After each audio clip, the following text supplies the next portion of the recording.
Hi friends, కుమ్ముల boiler solution ఛానల్కు స్వాగతం. Friends, మీలో ఎవరైనా మన ఛానల్ కొత్తగా చూస్తున్నట్టయితే ప్లీజ్ సబ్స్క్రైబ్ చేసుకోండి. పక్కన ఉన్న బెల్ ఐకాన్ ట్యాప్ చేయండి. నేను చేసే ప్రతి ఒక్క వీడియో మీకు నోటిఫికేషన్గా వచ్చేస్తుంది. ఫ్రెండ్స్, టాపిక్ వెళ్ళిపోతే ఇవాళ టాపిక్ ఎకనామైజర్ వర్కింగ్ ప్రిన్సిపల్ గురించి తెలుసుకుందాం. ఫ్రెండ్స్, ఎకనామైజర్ వర్కింగ్ ప్రిన్సిపల్ ఎలా అవుద్ది, దేనికి ఉపయోగపడుద్ది, అండ్ దీనివల్ల బాయిలర్కి ఏ విధంగా ఉపయోగపడుద్ది అనే దాని గురించి డిస్కస్ చేద్దాం ఫ్రెండ్స్. అండ్ అలాగే ఎకనామైజర్లో కూడా 2-3 రకాల డ్రాయింగ్స్ అనేది ఉన్నాయి ఫ్రెండ్స్.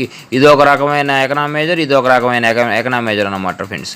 అండ్ టాపిక్ వెళ్ళిపోతే ఈ ఎకనామైజర్ లోపల కూల్ వాటర్ అనేది ఎక్కించుకోవాలి ఫ్రెండ్స్. ఈ ఎక్కించుకోవటం వలన మనకి ఈ ఫ్లూ గ్యాస్ బాయిలర్ నుంచి డైరెక్ట్గా ఫ్లూ గ్యాస్ అనేది ఈ ఎకనామైజర్లో ఉన్న ట్యూబ్స్ ఇన్సైడ్ లోపల పక్క మనకి ఈ ఫ్లూ గ్యాస్ అనేది పాసింగ్ అయ్యిద్ది ఫ్రెండ్స్. ఈ పాసింగ్ అవ్వటం వలన ఈ ట్యూబుల పైన వాటర్ అనేది ఉంటుంది కాబట్టి ఈ కూల్ వాటర్ ఎక్కించుకుంటాం ఎప్పుడైతే ఈ హాట్ ఎయిర్ అనమాట. హాట్ ఎయిర్ అంటే మీకు ఫ్లూ గ్యాస్, బాయిలర్లో ఉన్న ఫ్లూ గ్యాస్ అనమాట. ఇది పాస్ అవటం వలన ఇక ఈ కూల్ వాటర్ కాస్త హాట్ వాటర్గా రూపాంతరం చెంది మనకి ఇక్కడ నుంచి మనకి బయటకు వచ్చేస్తుంది ఫ్రెండ్స్.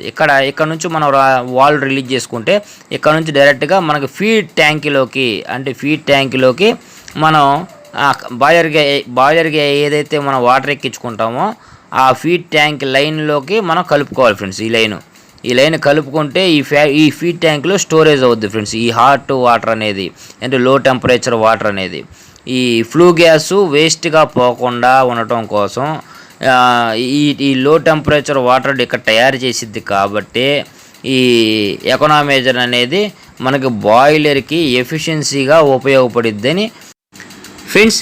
ఈ టైప్ ఆఫ్ ఎకనామైజర్ గురించి మనం మాట్లాడుకుందాం ఫ్రెండ్స్. ఇప్పుడు ఈ type of economiser cool water అనేది ఇక్కడ ఎక్కించుకోవాలి ఫ్రెండ్స్. ఇక్కడ నుంచేమో హాట్ వాటర్ అనేది రిలీజ్ అవుద్ది ఫ్రెండ్స్. అండ్ ఫ్లూ గ్యాస్ అనేది ఈ ట్యూబులు పైన నుంచి వెళ్ళిద్ది ఫ్రెండ్స్. ఈ ట్యూబుల పైన మనం ఇందాడ మాడుకున్న టైప్ ఆఫ్ ఎకనామైజర్ ఏమో ట్యూబుల పైన వాటర్ ఉంటుంది అనమాట. ఇది అట్లా కాదు, ఇది ట్యూబ్ లోపల వాటర్ ఉంటుంది. దానికేమో ట్యూబుల పైన అనేది వాటర్ ఉంటుంది, ట్యూబ్ లోపల మన ఫ్లూ గ్యాస్ అనేది పాసింగ్ అవుతుంది అనమాట. ఇదేమో ఈ ట్యూబ్ పైన అనేది పాస్ అవుతుంది అనమాట ఫ్లూ గ్యాస్. ఈ ఫ్లూ గ్యాస్ ఈ ట్యూబ్ పైన అనేది పాస్ అవ్వటం మూలన ఇందులో ఉన్న కూల్ వాటర్ కాస్త హాట్ వాటర్గా రూపాంతరం చెంది మనకి బయటికి అనేది వస్తుంది ఫ్రెండ్స్. అది అప్పుడు మీకు అర్థమైందని అనుకుంటున్నాను.